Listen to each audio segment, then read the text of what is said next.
Hi, everybody. So today I'm here to talk about my little addiction. Okay. But it's not this one, actually. Not this one either. That's not my addiction. Not yet, at least. What I'm addicted to is joining elderly ladies for the gossip sessions in the Philippines, or learning business from young entrepreneurs in Peru, or posing with traditional Japanese couples. I'm also into eating fried spiders in Cambodia, or barbecued guinea pigs in Ecuador, or admiring wild horses roaming in the plains of Mongolia, or traveling rough through the salt flats of Bolivia. In a nutshell, I'm addicted to traveling to far-off destinations, destinations that most people believe to be, too wild and too inaccessible to travel to. And I assume that the people who think so are in the wrong. And what I'm going to do today is to convince you that organizing a trip like this is possible and it's easy. So the first thing I would like to talk about is safety and security. I've heard too many times sentences like, "You're going where? It's dangerous." And unless you go to Syria or Iraq or any war-stricken country, it should be fine. Just use your common sense anywhere you go. Well, of course, while it's true that South America is a little bit more dangerous than Asia, it's still true that as long as you follow your common sense, you'll be fine. Just, don't go to dark streets, or don't, get dead drunk while you travel, because then you expose yourself to, petty crime. Just use your common sense, all right? Although it's worth reading beforehand on all those do's and don'ts of the country. Once I had a problem in Qatar, it was. I was taking photos of their oil installations, and I was arrested, or perhaps detained, because that would be perhaps a better word here, for taking the photos. And I was escorted to a place. I had my passport scanned, and also, they made me delete all the photos. And I was really scared to death then, because I imagined myself, spending the rest of my life in a Qatari jail. But luckily I'm here, so it all ended up well. But if I had read about it before, I wouldn't have got into such problems. And this picture perhaps is not very impressive, but it's the only picture I managed to save on my camera, and it reminds me of this incident. So, once you've decided that all those places are not that dangerous to go to, it's really time to pick your destination.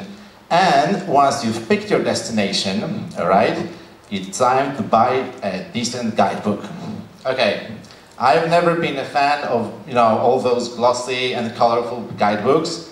I always opted for Lonely Planet editions of this hasn't been on the market yet, but I've always opted for those editions of guidebooks. What they lack in colorful pictures and architectural details, they make up in very useful information, where to sleep, or where to go, where to drink, or how to get around.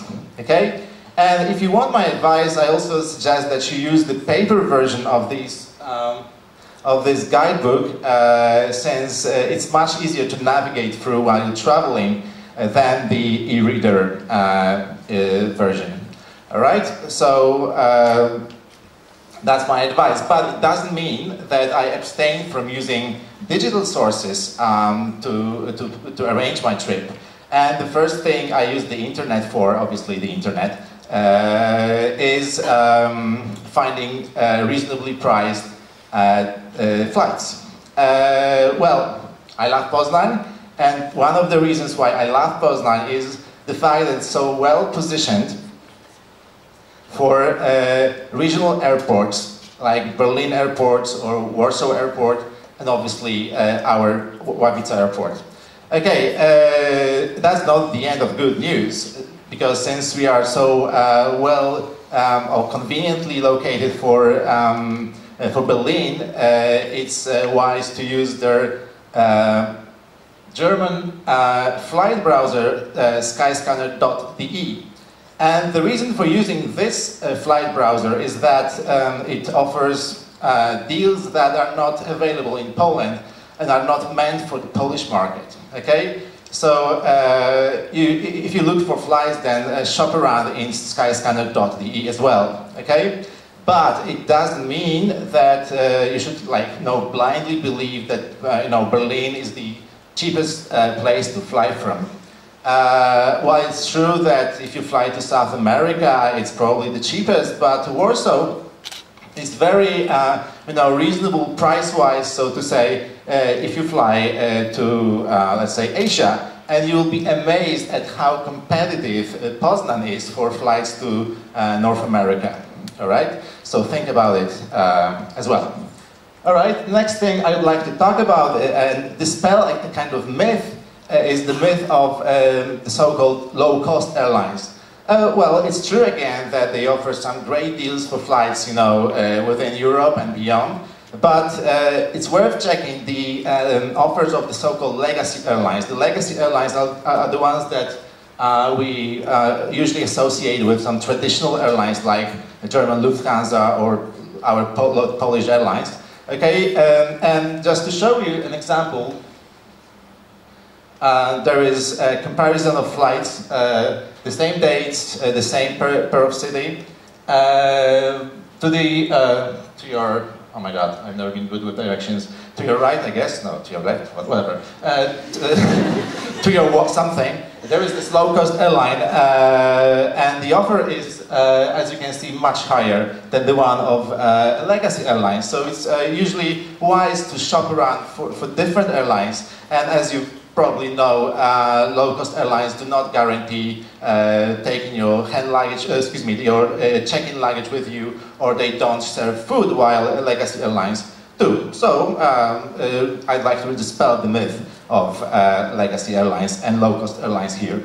The other thing the other way to look for mega cheap flights is to go to your Facebook account and give your like to Mleczne Podróże site. I don't like the name because I really hate milk, but other than that, I get some pretty good deals for flights around the world for a song, I would say, sometimes. All right, so check Mleczne Podróże as well. Okay, so once we got to the place we want to travel to, there is this thing of traveling around, and there is good news as well, because when you go to such far-off destinations, there are many different transport options to choose from bicycle taxis in Kenya to chicken-filled minivans in the Philippines, or high-speed trains in China, or a little bit suspiciously looking airlines in Nepal. And what's great is also that many of them can be booked from home. I mean, from Poznań, from our city. Okay, using the internet, like let's say these Laos airlines with this funny-looking website. Okay. So once you got there, okay, and you get around, it's also time to think about accommodation.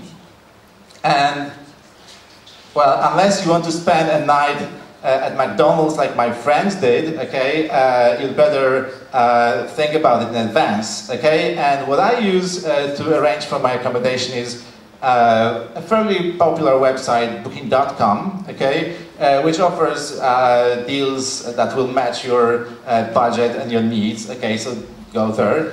But you know, for those of you who are not so much into planning things in advance, again, there is good news, namely, like 9 times out of 10, when you arrive at the place, there will be accommodation available. So if you're really not into planning in advance, no problem with that. However, you have to bear in mind that there are times when accommodation fills up quickly and you will not be able to find any place at all. And that was the case of my friends spending their night at McDonald's because of the Chinese New Year when hotels and hostels were full. Okay, so the next thing you can consider is Couchsurfing. If you are an adventurous type, then go for Couchsurfing. Couchsurfing is like, you know, the community of travelers who offer their couches or beds to sleep in for other travelers. So basically you end up in a stranger's bed. Well, maybe it sounds, you know, attractive, but you need to be a kind of adventurous to do that, right? I've never tried that, but on the other hand, I've heard many great reviews of happy couch surfers around the world. So if you like that, why not? Okay, the next thing I'd like to talk about is the linguistic barrier. Namely, well, if you feel you are kind of linguistically, you know, impaired, but I'm sure most of you speak English perfectly, there is good news again, because in many places where you know, English is not spoken, it's still possible to travel easily. And I've tried it like in China, in those less traveled parts. They don't speak English, believe me. And well, I use my hands, I use my gestures, you know, and you know, smile. A smile opens so many doors. So, you know, if you just smile, then you don't need a language. All right, so. Okay, now I want to talk about an incident that I had in Korea, I mean South Korea obviously.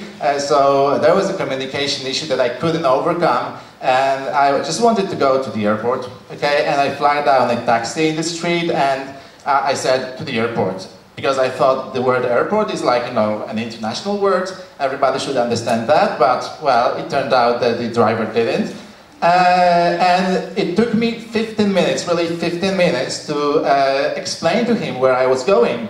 And finally, I ended up resorting to the great friend of mine, the Lonely Planet guidebook, which has this little simplified version of Korean dictionary towards the end. So I found the word for airport in Korean, which is huma, or something like this. Okay, next thing I'd like to talk about is finding a travel companion, okay? Well, you will be amazed at how many people, you know, are interested in traveling, and just ask around and go to your Facebook account and ask people, and there will be many people who will be, you know, more than happy to share the travel experience with you. Okay, so if you have no one to go with, don't worry. Well, if you want to travel on your own, there is also a good option. It's also a good option, and I've tried it several times. I've been to very exotic places like Iran or Uzbekistan on my own, and it worked out fine for me. Although, you know, after 2 weeks of being on your own, you just get you know, fed up with yourself. But it's still doable, right? Okay, so I hope I somehow infected you with my addiction, and I hope that you started planning your next trips in your head. Okay, as Saint Augustine once said, the world is a book, and those who do not travel read only one page. So just hit the road and read the whole book. Thank you.